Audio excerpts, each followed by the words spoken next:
Hey, everybody, this Thursday morning. I am out here this Thursday morning, trying to do a rant, thinking about, things in the country and where we're going and where we're heading, right? And you guys see the prompt. You see the prompt with Megyn Kelly and Sean Ryan. And you know what was irritating about this whole interview? It wasn't that Sean Ryan or Megyn Kelly was disappointed, right? It was that they were disappointing. They were disappointing, right? Disappointing because they knew things ahead of time. And because a calculation was made by calculated people and their calculation was wrong. Wrong for the American people, but they figured, why not? I gotta make money, so let me do this grift thing. Also, what irritated me was listening to two people spend nearly an hour describing problems that a lot of Americans have been talking about for years, as if these problems suddenly appeared out of nowhere. The entire interview felt like two people slowly realizing that Washington is still Washington. They knew. Okay, they knew. And it felt like two people looking around the room and finally noticing the politicians still make promises they cannot keep. Powerful interests still have influence. Lobbyists still have access. And ordinary American citizens are still paying the price.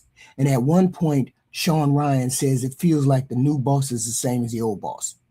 The first thing that popped in my head was a simple question. What took you so long to figure it out? And then it finally dawned on me, Megyn Kelly and Sean Ryan knew exactly who Donald Trump was. We have been saying this for years. People have been saying for years that campaign promises and governing are two completely different things. People have been saying for years that Washington has a way of absorbing anybody who walks into it. People have been saying for years that no matter who wins, ordinary Americans somehow end up with the bill. Now, all of a sudden, everybody is disappointed. All the people on the right, we don't know. We don't know what happened. Oh, we didn't know Trump was like that. Trump was like this in the first administration. We told y'all Trump was like this in the first administration. Y'all didn't want to believe us. We told y'all exactly who he was in the first administration. And Megyn Kelly and Sean Ryan knew what he was. They knew that people would be struggling. They didn't know how bad it was going to get. That's the thing. That's the thing. Now Sean Ryan and Megyn Kelly are frustrated. This interview matters because you're hearing the disappointment from the grifters. We didn't know he was going to be this bad. We knew he was bad, but we didn't know he was going to be this bad. Y'all lying. Y'all are lying. Whoa. Total 180. Yeah. New war. Threatening pretty much everybody, including Americans. It's just like, what the fuck is going on, man? Yeah. No, it's incredibly disappointing. There's just no two ways about it. I just feel like Republicans in general are bummed out right now, whereas a year ago, 2 years ago, they were excited, they were optimistic, they felt hopeful, and now it's like, it's starting to feel like welcome to the new boss, same as the old boss. Yeah. See, that sentence explains the entire interview right there. That sentence explains why so many people are angry. People did not vote, donate their money, spend years of defending this bullshit, defending the status quo. Rather, they were driven by the promise of something very different. A lot of us knew wasn't going to be different, even including Megyn Kelly and Ryan, including those two. Don't let those two grifters fool you. They knew what time it was with Donald Trump.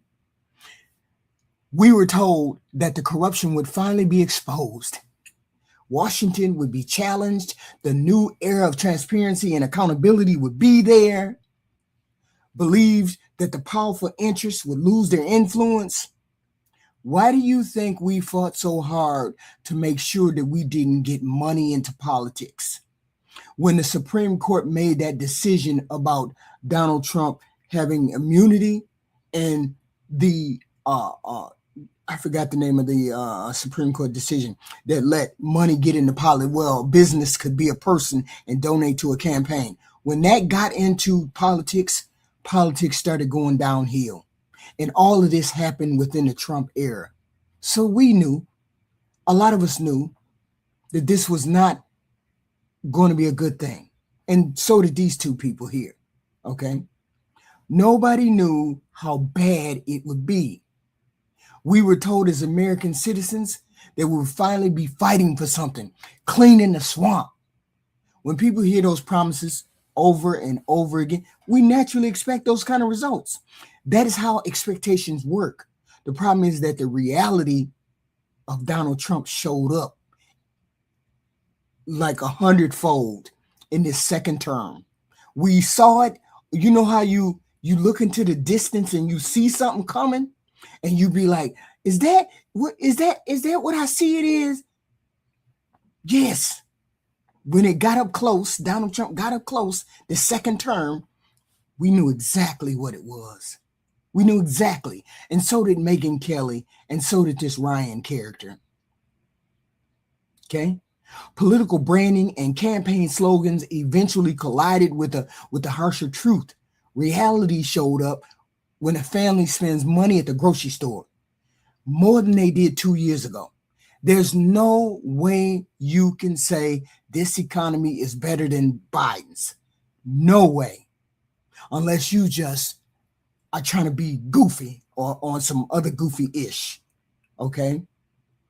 The reality showed up when somebody tried to buy a home and realizes that's entirely out of reach. When insurance premiums are skyrocketing. Retirement, who the fuck can retire? Who can retire? Ultimately, reality does not care about promises or carefully crafted imagery. It only cares about the results. This is where the frustration comes in. People are not comparing promises to promises. People are comparing promises to reality. Reality is winning. Every single freaking day, the gas prices are high. The food is high. The most fascinating thing about this conversation between Megyn Kelly and Ryan is how consistently disappointment comes up. Disappointment with spending, with transparency, with Washington and the politicians whose promises never seem to materialize. What's striking, though, however, is that the disappointment does not come in a vacuum at all. It only occurs when people actually believe in something in the first place. The MAGA people are the ones that believed in the first place. The other people just hoped. The people that are on the periphery, they just hoped. Okay?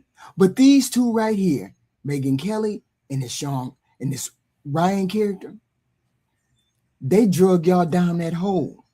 They drug y'all down that hole, and they knew that this president was full of it. Because you can hear Megyn Kelly say, well, we saw some of it in the first term. We saw some of his corruption in the first term.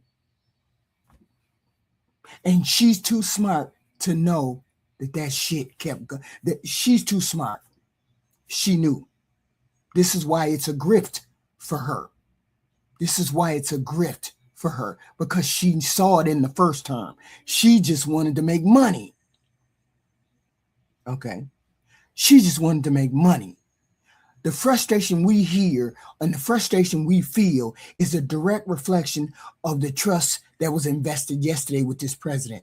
The real people are frustrated today because they invested real hope in the idea that the things were finally going to go or change. People kept saying Donald Trump was going to drain the swamp. He is the swamp. He's the worst part of the swamp. He's the swamp that has the alligators and the snakes and the shit in it. He is a part of the swamp that has the bad things in it.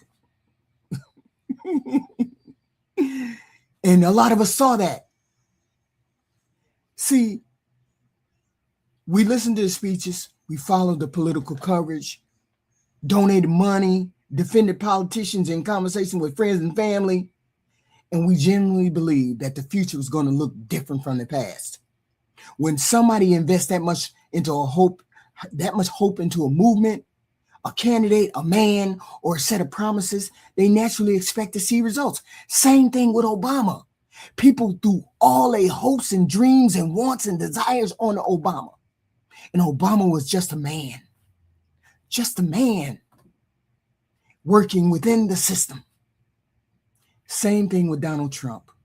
Just a man working within the system. Except this was a corrupt human being at his core before he got into office. Let me say it again. He was a corrupt human being at the core before he got into office. That's why he was never in public office. Y'all wonder why at the age of 60, he was never in public office? He never ran for public. He loved the American people so much. I love y'all so much. But he never went into public office. If you wanted to help the American people so much, I love y'all. I want to help y'all. I want to do things for the poor man. Why wasn't he in public office before now? Why didn't he want to help y'all before now? That's crazy.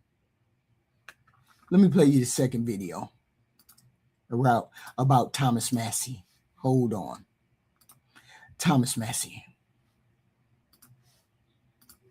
And that whole debacle, I guess. Those of us who are not in the military. So it's like, who are you speaking for? You know, it's not like something that has popular support within the group he represents. So what does this all mean? I mean, I thought he was going to win. I thought for sure he was going to win. But then he didn't. And Israel bought it. They bought the election. So do we even vote anymore? What's the fucking point? Legitimately, what's the point?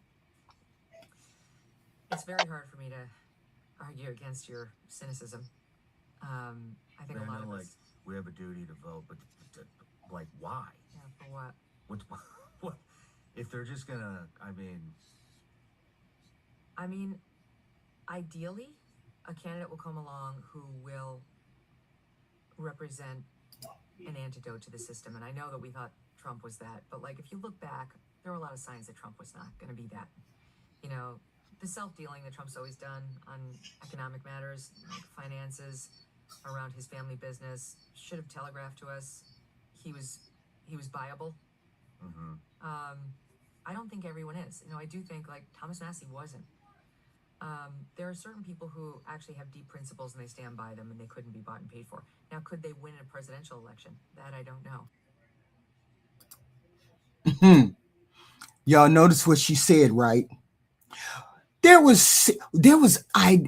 had an idea. He was self-dealing in the first administration. He was doing things in the first administration that we should have looked at and said, blah, blah. See, we on the left looked at that and said, this dude is corrupt through and through. He ain't no damn swamp.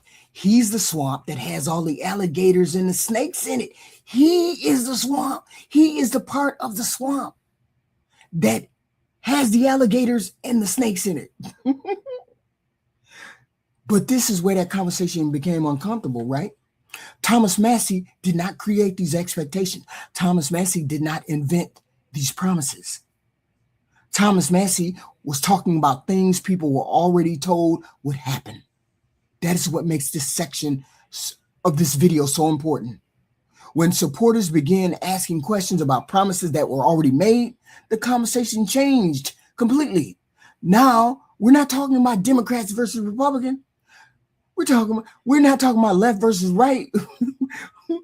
Now we're talking about whether the results match the promises. That is very different conversation.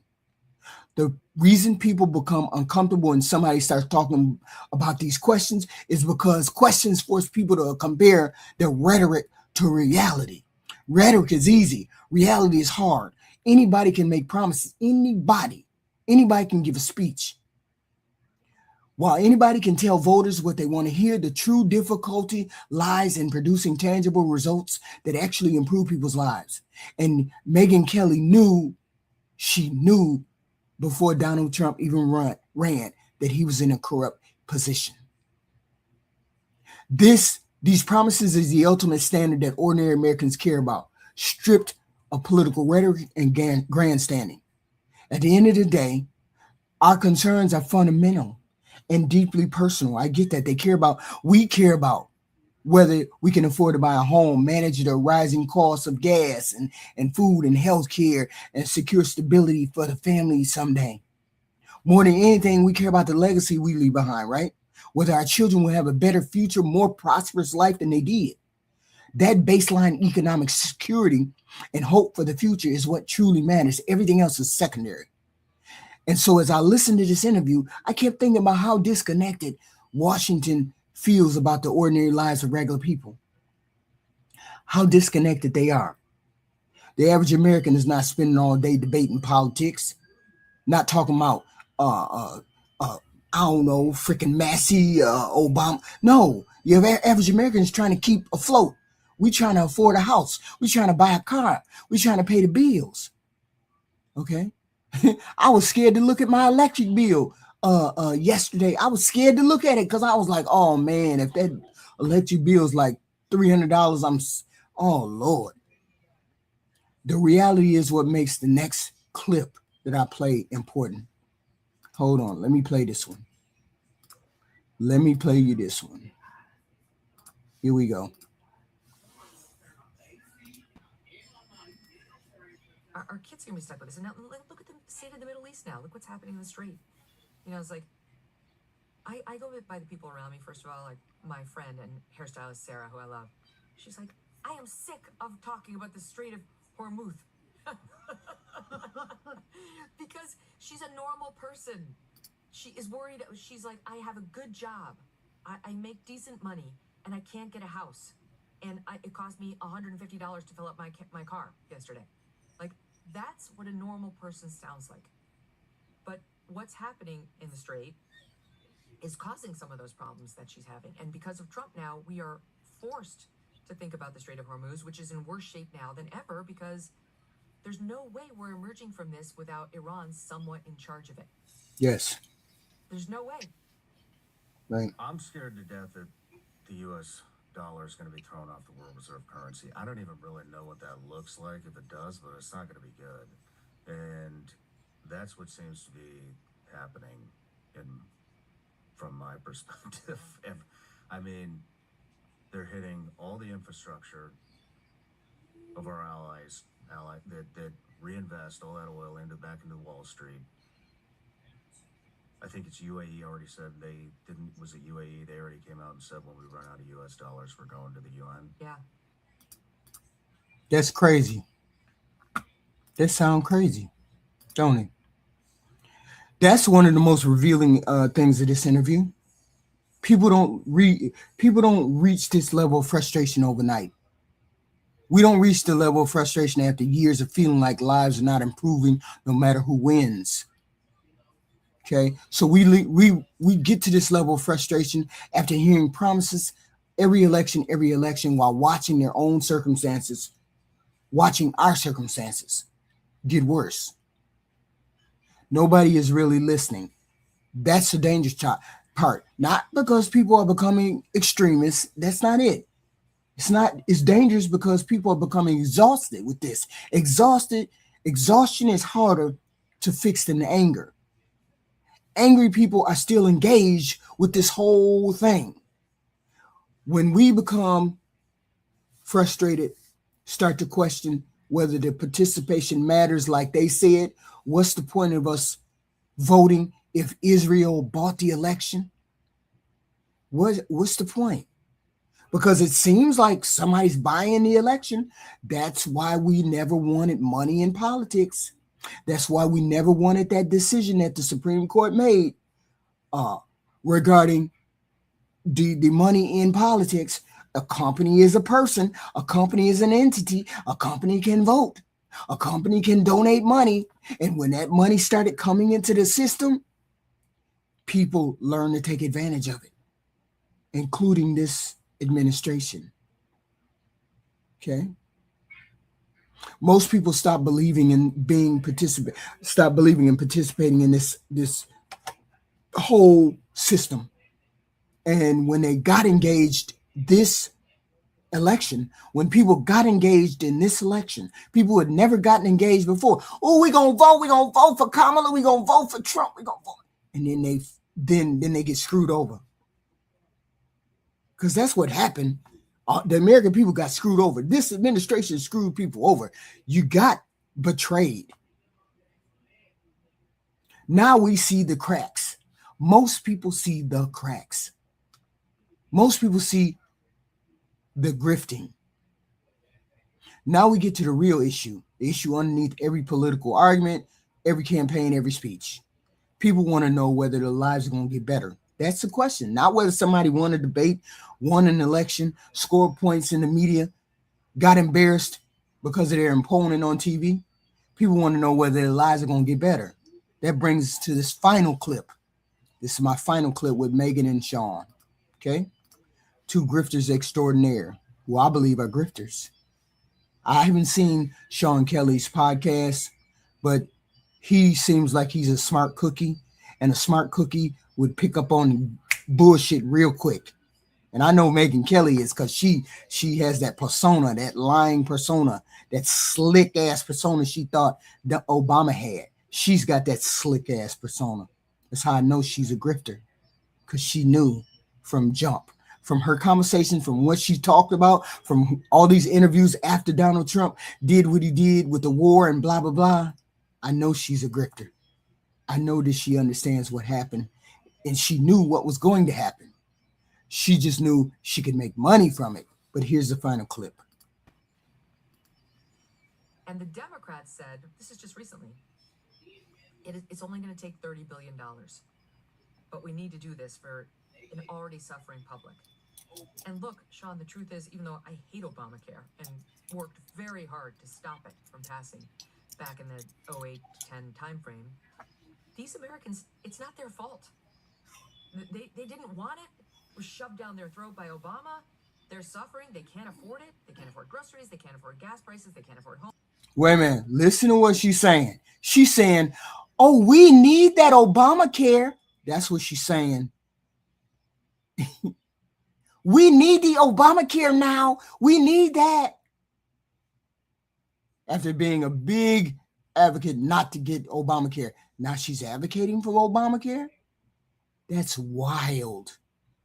That's wild. Y'all should see it a mile away. See her coming a mile away. Homes, they can't afford health care, and we're giving $16.2 billion to Israel for just one of those line items. Never mind what we spent on this Israel's war against Iran, which no one wants. No one. The poll numbers on that are over 70% against. And we're not going to help our own people. Those Obamacare subsidized consumers are going to suffer. She is making an argument. She is making an argument for Obamacare. Make it make sense, y'all. Make it make sense that she, Megyn Kelly, who was a dead set against anything to do with Obamacare, she is making an argument that we need to do stuff for Americans. Y'all need to give us that ACA back. Enraging.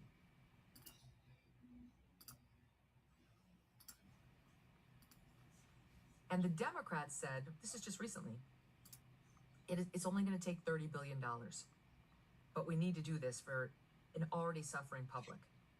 And look, Sean, the truth is, even though I hate Obamacare and worked very hard to stop it from passing back in the 08 to 10 timeframe, these Americans, it's not their fault. They didn't want it. It was shoved down their throat by Obama. They're suffering. They can't afford it. They can't afford groceries. They can't afford gas prices. They can't afford homes. They can't afford health care. And we're giving $16.2 billion to Israel for just one of those line items. Never mind what we spent on this Israel's war against Iran, which no one wants. No one. The poll numbers on that are over 70% against. And we're not going to help our own people. Those Obamacare subsidized consumers are going to suffer because we have other priorities. It's enraging. It's enraging. This is where all this come together. The average American is working harder than ever and still feels like they're falling behind. Can't afford health care, can't afford housing, can't put your kid in daycare, can't afford to pay for any extracurricular activities. This is what people are reacting to now. People are reacting to the shrinking opportunities that we have in this country because of the decisions that Donald Trump made. And Megyn Kelly knows and understands that and knew that from the beginning, her and Sean Ryan. They knew that. They knew what this president was. People are reacting to the feeling that the rules keep changing. That frustration has been building for years, though. It did not start with Donald Trump. It didn't start with one party. Didn't start with one election. It's been building after every cycle. Okay? That is why this interview matters. It's not but because Sean Ryan is disappointed. Who gives a fuck whether you're disappointed? You probably make $100,000 every time you do a video.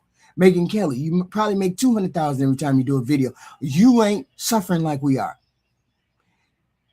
The disappointment spread to the regular, ordinary people. More and more people are comparing promises to results, promises to speech versus reality. More and more people are deciding the results matter more than the slogans do. And once people start measuring political movements by results instead of promises, the conversation is going to change, because eventually people are going to stop listening to what politicians say. And we have gotten to that point. Eventually people stop listening to what media personalities are saying. Y'all have to remember, all of those personalities on the right, all of those persons on the right sold y'all a bill of goods. Okay? So they know they lied. They know they lied to y'all. Okay? They know they lied to y'all. And that's the problem I have with these people. Okay? For millions of Americans, it just keeps getting worse and worse under this Donald Trump. The rules keep changing. Exactly. The